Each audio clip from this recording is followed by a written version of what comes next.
In this PhotoRec review, I wanted to test one of the most recognizable free recovery tools to see if the recovery results are worth the rough workflow. For that, I ran it through two data loss scenarios: deleted files on a hard drive and a raw SD card. It recovered more than I expected, but the process wasn't exactly smooth. So let's see how PhotoRec actually performs. First question people ask when they land on the download page is PhotoRec legit? The CGSecurity website looks rough, which raises flags. But yeah, it's legit. PhotoRec is developed by Christophe Grenier, the same person behind TestDisk, and the two are bundled together. The project itself has been around since 1998 and has a strong reputation in recovery communities. And is PhotoRec free as it's claimed to be? Yes, completely. Open source, no paid tier, no limits. Christophe himself has said it will always be free. Now, is PhotoRec safe to use? The scan is read-only, so it never writes to the drive you're recovering from. The code is publicly auditable since it's open source, and it's been reviewed by the community for years. So yes, the software itself is safe, but of course you should download it only from the official website. Feature-wise, PhotoRec does only one thing: raw, signature-based recovery. It ignores the file system and scans block by block for known file headers, which means it works even when a drive shows as raw or completely unreadable. It supports over 480 file types, from JPEGs and MP4s to less common RAW files. There are versions of PhotoRec for Mac, Windows, and Linux, but I'm focusing on Windows here. The default PhotoRec interface is a text-based terminal, and that's probably the first thing that turns people away. Most recovery tools today, like Disk Drill, Recava, or Disk Digger, have a normal app window, clear buttons, and drive lists. But PhotoRec looks pretty intimidating when you open it. That's why Use PhotoRec exists. It's the GUI version of PhotoRec with the same engine and results, just wrapped in a clearer interface with buttons and dropdowns.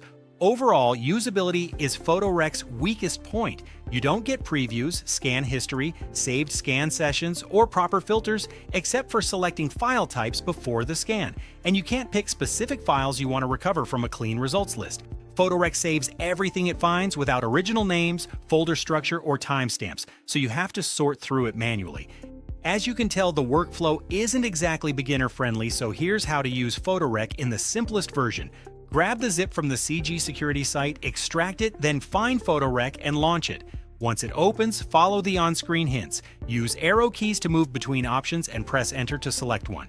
Pick the device, choose file types in the File Opt menu if needed, choose the partition or whole disk, select the file system type, then set the scan area, free for deleted files or whole for formatted RAW or corrupted drives. Then set a recovery folder on another drive.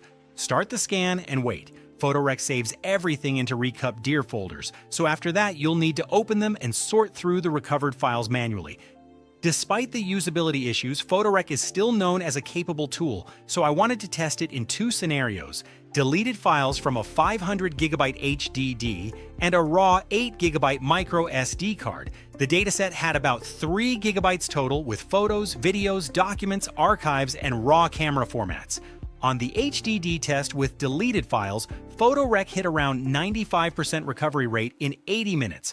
Photos and archives came back intact, but documents and videos were weaker. On the raw card, it pulled back about 86% of usable data in under 10 minutes. Most file formats did well, but HEIC, BRAW, and larger MP4s didn't recover properly.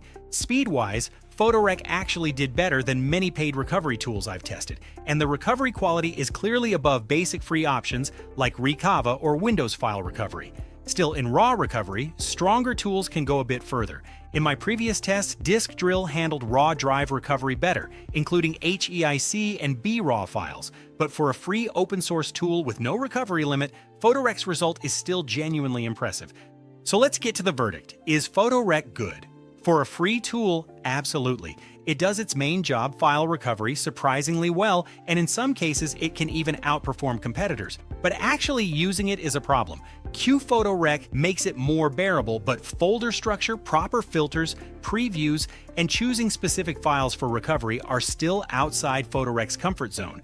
There are no useful extras either, like smart monitoring or disk imaging. So PhotoRec is a good choice if you're comfortable with technical tools, don't care about original file names, and don't mind sorting everything manually afterward.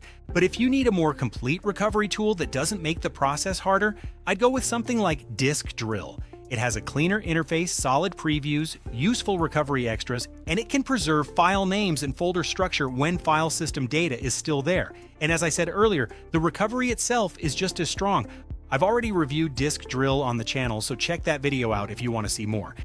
And that's it for today. If this helped, drop a like and let me know your experience with PhotoRec in the comments. And if you want a more detailed breakdown of PhotoRec, I'll leave a link in the description.